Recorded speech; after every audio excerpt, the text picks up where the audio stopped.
বাংলাদেশকে অস্থির যারা করতে চায়, যারা হাদির হত্যাকাণ্ডে জড়িত, তাদের কর্মকাণ্ড এগুলো।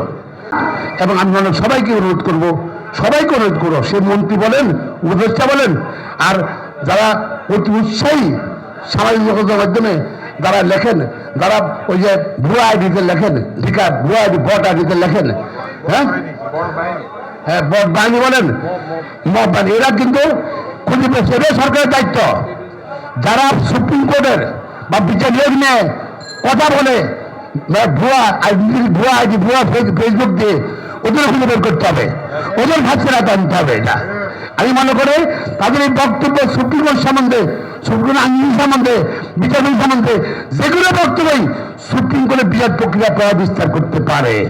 সুতরাং আমরা চাই না যে এরকম কোনো বক্তব্য কেউ রাখেন। আপনি কোনো বক্তব্য থাকলে চিনি লেখেন প্রধান মাননীয় প্রধান বিচারপতির নিকট যে জাজ এটা করছে, ব্যক্তিগত nothing to do with the media.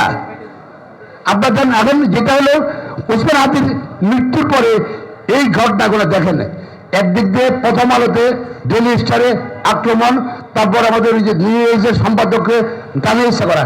এটা সম্মানিত মানুষ, প্রবীণ মানুষ, সাংবাদিক, সে সবসময় গভর্নমেন্টের পক্ষে। আমি সেই জন্য কথা বলে কি নাম নুরুল কবির সাহেব নিউজের সম্পাদক, তাকে অপমান করছে। এটা টানা তৃতীয়বার অর্জন করেছে দেশের সেরা সুপার ব্র্যান্ড স্বীকৃতি বসুন্ধরা টিস্যু।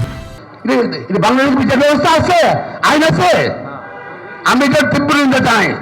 তাকে এবং সিসিটিভি দেওয়া গেছে, কারাগারে এটা করেছে, তাদের বিরুদ্ধে আইনগত ব্যবস্থা নিতে হবে। যারা প্রথম আলোতে রেজিস্টার আগুন লাগেছে তাদের ব্যবস্থা নিতে হবে।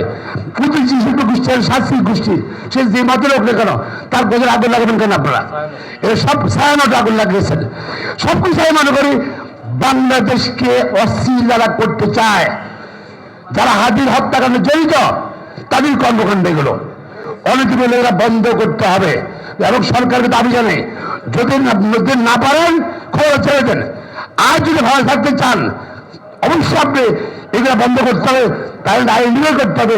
সামাজিক যোগাযোগের মাধ্যমে আইনজীবী সমাজ যারা লেখে, বিচারপতি সমাজ যারা লেখে, তাদের আইন নির্ণয় করতে হবে, আইনের আওতায় আনতে হবে। আমি সবাইকে ছবি অনুরোধ করছি, অনেকে না জেনে লেখে, এর কনসিকুয়েন্স থাকলে আদালত অবমাননা হয়। কনসিকুয়েন্স আপনার প্রফেশনাল মিসকন্ডাক্ট, আপনার একটা লয়ার কাপে বিচার কার্যক্রমে অংশগ্রহণ করতে আর বাধা দিতে করছেন আপনি ইনডাইরেক্টলি। আমি মনে করি সবাই অনুরোধ করছি, যারা জানেন না দয়া করে বিচারের সম্বন্ধে আপনার কোনো মন্তব্য কিন্তু কাম্য নয়, করেন না, এটা উচিত না। এটা আমরা সবাই মিলে আজকে দেশবাসী, যেহেতু স্বাধীন আপনার বিচার ব্যবস্থা হয়েছে, যেহেতু সচিবালয় হয়েছে, বিচার স্বাধীন, আমরা এটাকে সমর্থন করতে হবে। দল মত বিশেষে, জাতীয় নির্বিশেষে সুপ্রিম কোর্টের সকল আইনজীবী, সারা বাংলার সকল আইনজীবী রক্ষা কবচ থাকতে হবে, রক্ষা কবচ থাকতে হবে। ইনশাল্লাহ হয়তো একসঙ্গে ইনশাল্লাহ আমরা সুষ্ঠু সুন্দর বিচার বাংলাদেশ প্রতিষ্ঠা হবে, আইন শাসন প্রতিষ্ঠা হবে।